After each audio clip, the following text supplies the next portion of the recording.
Alhamdulillah Rabbil Alamin wal aqibatu lil muttaqin wal udwana illa 'alal zalimin. Ashhadu an la ilaha illallah wahdahu la syarika lah wa ashhadu anna sayyidana wa nabiyyana Muhammadan 'abduhu wa rasuluh. Allahumma salli wa sallim ala sayyidina Muhammadin wa ala alihi wa sahbihi ajma'in. Amma ba'du. Subhanaka la ilma lana illa ma 'allamtana innaka antal alimul hakim. Rabbi shrah li sadri wa yassir li amri wahlul 'uqdatam min lisani yafqahu qawli. Al-mukarramun wal muhtaramun, para jamaah Masjid Jami Baitul Adli Kejaksaan Agung Republik Indonesia, Bapak Ibu sekalian dan segenap para petinggi yang ada di lingkungan Kejaksaan Agung Republik Indonesia, yang mudah-mudahan kita semua yang hadir di sini senantiasa mendapatkan curahan rahmat dan keberkahan dari Allah Subhanahu wa taala. Puji syukur segalanya milik Allah. Salawat dan salam senantiasa terlimpah pada kariban Nabi besar Muhammad sallallahu alaihi wasallam.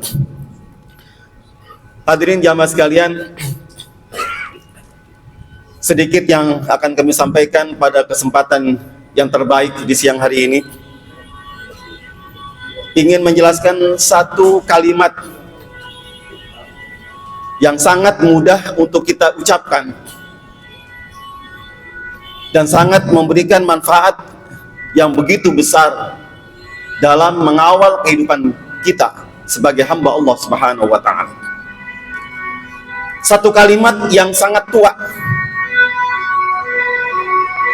kalimat yang sudah dikenal oleh para nabi sebelum Nabi Muhammad sallallahu alaihi wasallam.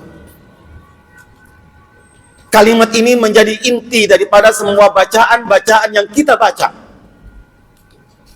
Kalimat ini adalah intisari dari berbagai hakikat-hakikat bacaan yang kita baca. Kalimat ini yang akan bisa menaikkan derajat kita di dunia dan akhirat. Derajat ini yang akan membuka pintu-pintu kebahagiaan dan juga menutup pintu-pintu kesulitan. Bacaan ini akan membuka pintu-pintu hadirnya malaikat dan akan menutup kehadirnya pintu-pintu syaitan ataupun jin.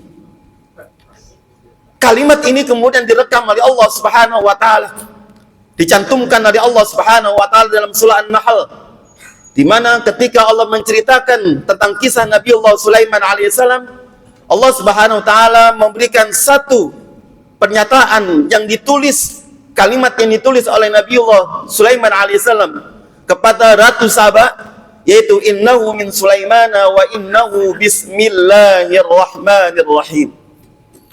Nabi Sulaiman alaihissalam mengawali suratnya kepada Raja Saba dengan mengatakan innahu min Sulaiman wa innahu bismillahirrahmanirrahim. Ada satu kalimat yang ditulis oleh Nabiullah Sulaiman alaihissalam, yaitu kalimat basmalah atau kalimat bismillahirrahmanirrahim. Kalimat ini, ungkapan ini menyatakan bahwasanya risalah yang dibawa oleh para nabi sejak zaman Nabiullah Adam alaihissalam sampai kepada Nabi Muhammad sallallahu alaihi wasallam, risalah yang mereka bawa adalah risalah tauhid. Ungkapan bismillahirrahmanirrahim dalam tulisan, dalam suratnya Nabi Allah Sulaiman alaihissalam menunjukkan misi utama diutusnya beliau sebagai nabi, yaitu mengokohkan nilai-nilai tauhid di masa itu. Demikian pula menunjukkan satu sejarah bahwasanya apa yang dibawa oleh Nabi Adam sampai dengan Nabi Muhammad SAW menyebarkan misi tauhid yang diwakili dengan kalimat bismillahirrahmanirrahim. Sehingga kemudian Nabi Muhammad SAW dan juga Allah Subhanahu wa taala menjadikan kalimat bismillahirrahmanirrahim menjadi pembuka dari semua perkataan-perkataannya, menjadi pembuka sebab memulai firman-firmannya. Kita mengenal nama-nama surah dalam Al-Quranul Karim, dan semua surah dalam Al-Quran diawali dengan kalimat bismillahirrahmanirrahim kecuali surah Al-Baqarah atau At-Taubah. Demikian pula praktek-praktek keagamaan. Semua Allah tuntun Kemudian dijelaskan oleh baginda Rasulullah SAW agar semua praktek ibadah diawali dengan kalimat Allah dan juga diakhiri dengan kalimat Allah. Bapak, tadi kita sholat. Bacaan kalimat apa yang kita awali ketika kita mulai sholat? Allahu Akbar, ya kan? Kemudian kalimat apa yang ada di penutup ibadah sholat? Kalimat lahirnya apa? Allah, ya kan? Assalamualaikum warahmatullah. Awal kita mengucapkan Allah dan di akhir kita mengucapkan Allah. Maka begitu pula ketika Rasulullah menuntun ketika kita memulai ibadah salat dengan diawali dengan kalimat Allah dan juga diakhiri dengan dan ditutup dengan kalimat Allah, maka begitulah kita setiap kali memulai dan mengakhiri sebuah aktivitas. Bapak datang ke kantor, kemudian duduk, buka laptop, baca Bismillahirrahmanirrahim. Ketika Bapak mengakhiri, tutup tuh laptop dengan membaca Alhamdulillah. Bapak memberikan materi, memberikan presentasi, awali dengan basmalah, Bismillahirrahmanirrahim. Setelah selesai, akhiri dengan kalimat Alhamdulillah. Makanya kalimat Bismillahirrahmanirrahim menjadi kalimat inti, salah satu kalimat inti daripada ajaran Islam itu sendiri. Yang kalimat ini paling sering kita ucapkan setiap harinya. Saya dapat ijazah Bapak baca Bismillah 2500 setiap habis subuh. Baca Bismillah tuh. Bismillahirrahmanirrahim, Bismillahirrahmanirrahim, Bismillahirrahmanirrahim. 2500. Mengapa? Untuk mengawali, mewakili setiap aktivitas yang kita lakukan setiap harinya. 24 jam. Ketika kita lupa mengawalinya dengan basmalah, maka sudah diwakili waktu subuh. Makanya dahsyat Bapak basmalah ini. Basmalah hurufnya ada 19.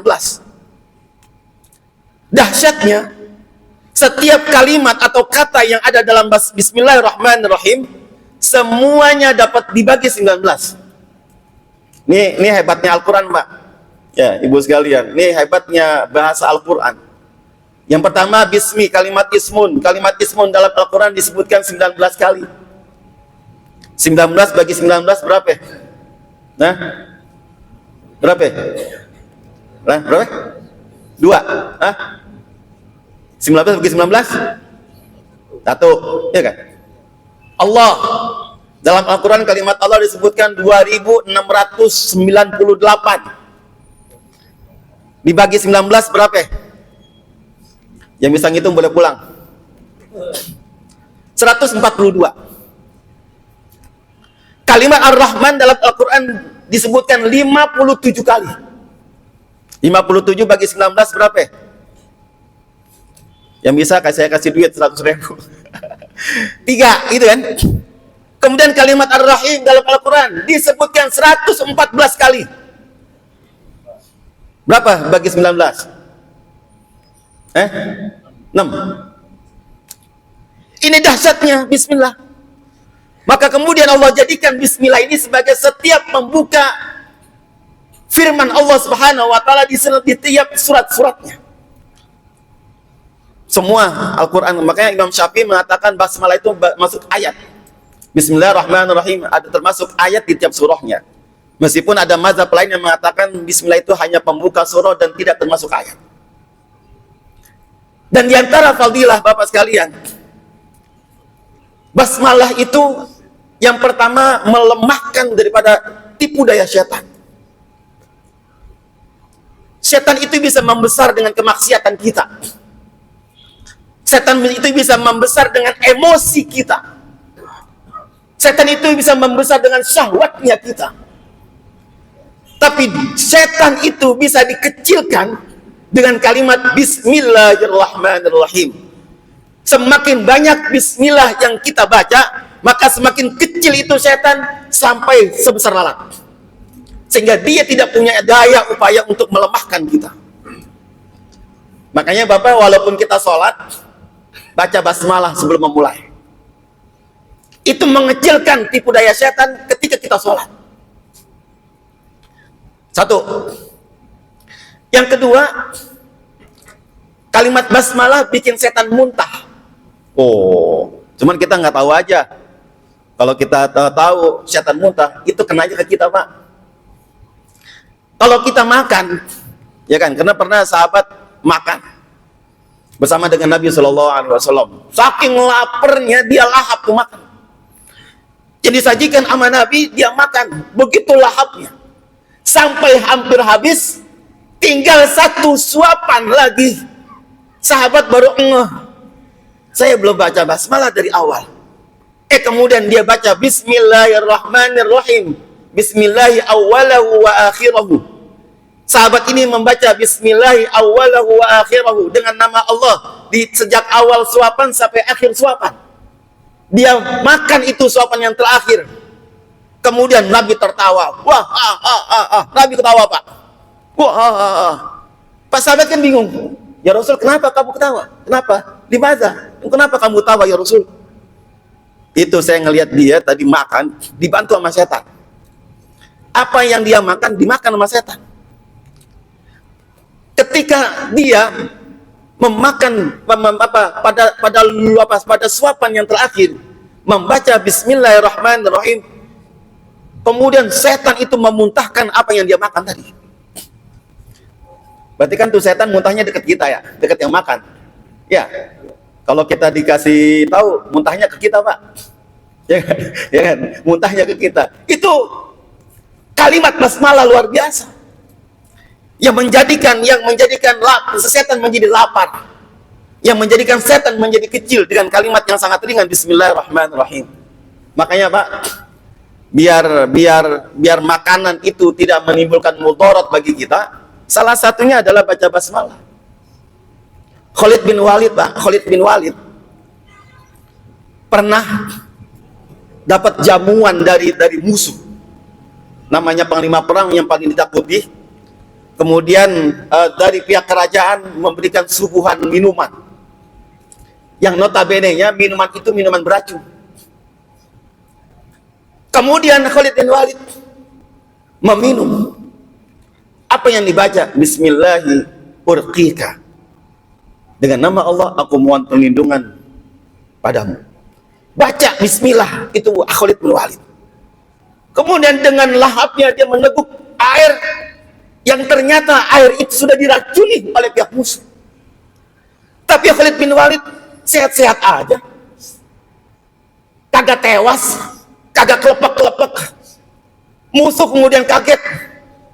Apa yang kau baca wahai Khalid bin Walid? Kenapa? Tadi pelayan saya memberikan racun pada minuman itu. Oh, langsung itu musuh dibunuh sama Khalid bin Walid. Makanya Bapak, ya coba dah dites gitu ya, Bapak minum air baygon gitu di rumah. Kemudian baca basmalah. Saya yakin, Pak, saya yakin. Mati. Ya beda bismillahnya kita dengan Khalid bin Walid dengan penuh keyakinannya gitu ya. Dengan penuh keyakinannya dia minal mutaqarribin, termasuk orang-orang yang dekat dengan Allah Subhanahu wa taala. Sehingga ketika minta perlindungan kepada Allah dari racun yang diberikan kepada Khalid bin Walid, Allah selamatkan beliau. Tapi memang yakin apa yang kita makan, bacalah bismillah terlebih dahulu. Insya Allah tidak akan menjadi penyakit. Kemudian Bapak, basmalah itu menjadi penutup mata setan. Kalau kita menutup mata, paling dengan dua tangan kita tutup untuk menghindari pandangan yang tidak enak misalnya. Atau kita ambil kain, ya kan, untuk menutup mata kita. Kalau apa yang kita lakukan, kalau aurat kita tidak ingin terlihat oleh setan, maka tutuplah matanya dengan membaca bismillah. Ketika Bapak ingin mandi, mohon maaf, mandi bugil, ketika melepaskan pakaian, bacalah bismillah. Tapi bismillahnya beda, Pak. Bismillahilladzi la ilaha illahu. Bismillahilladzi la ilaha illa huwa. Bismillahnya seperti itu ketika Bapak menanggalkan pakaiannya. Kemudian Bapak mandi, terbuka aurat, maka basmalah itu menutup mata setan dan dia tidak terlihat aurat kita. Maka begitu pula, mohon maaf, jika bapak melakukan hubungan suami istri, maka ketika menanggalkan pakaian, bacalah bismillah itu. Atau sebelum atau ketika memulai, bacalah basmalah dengan basmalah seperti itu. Maka hubungan badan suami istri yang diawali dengan bismillahirrahmanirrahim la ilaha illahu tidak akan bisa diintip oleh setan. Sehingga apa? Anak yang lahir, sperma yang masuk tidak dibarengi oleh setan. Itu. Makanya nanti anak menjadi anak yang bagus, yang taat ibadah. Kenapa? Karena tidak ada campur setan dalam proses pembuatannya. Yang terakhir, Bapak Ibu sekalian, salah satu daripada kedahsyatan daripada basmalah, dan banyak sebenarnya kedahsyatan basmalah ini, salah satunya adalah setan itu tidak akan pernah masuk ke dalam rumah kita. Dan setan itu tidak akan bisa masuk ke ke urat-urat